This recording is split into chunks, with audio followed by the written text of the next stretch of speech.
45 లక్షల మందికి ఆరోగ్యశ్రీ పథకం కింద ఉపయోగపడ్డాయి.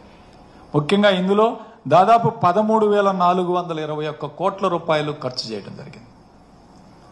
అంటే సంవత్సరానికి యావరేజ్న 3,500 కోట్ల నుంచి 4,000 కోట్లు.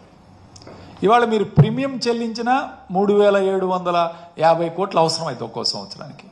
కాబట్టి పెద్ద తేడా లేదు. మనం ఆరోగ్యశ్రీ ట్రస్ట్నే కొనసాగించి ఆరోగ్యశ్రీ కింద పేమెంట్స్ రెగ్యులరైజ్ చేయాలి. హాస్పిటల్స్కి ముఖ్యంగా పేమెంట్స్ ఇవాళ దాదాపు 3,000 కోట్ల రూపాయలు పెండింగ్ పెట్టారు.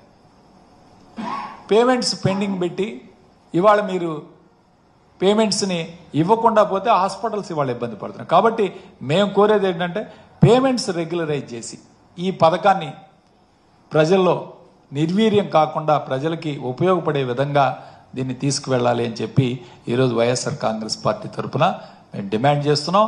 అట్లానే చంద్రబాబు నాయుడు గారు, మీరు సూపర్ 6 పథకాలు ఎలా ఇంతవరకు అమలు చేయలేదో, ఎలా అయితే సూపర్ 6ని 6 కొట్టారో, ఇవాళ మీరు ఎంతవరకు ఈ బీమా చెల్లిస్తారు, ఎంతవరకు ఈ యొక్క ఇన్సూరెన్స్ కంపెనీలు ప్రీమియం చెల్లిస్తారో ఒక్కసారి మీకే తెలియాలి. ఈరోజు అర్థం కావాలి. ఎందుకంటే చంద్రబాబు నాయుడు మీద నమ్మకం లేదు. మాట చెప్పిన తర్వాత ఆయన ఎప్పుడు కూడా నెరవేరుస్తాడనే ఒక నమ్మకం లేదు.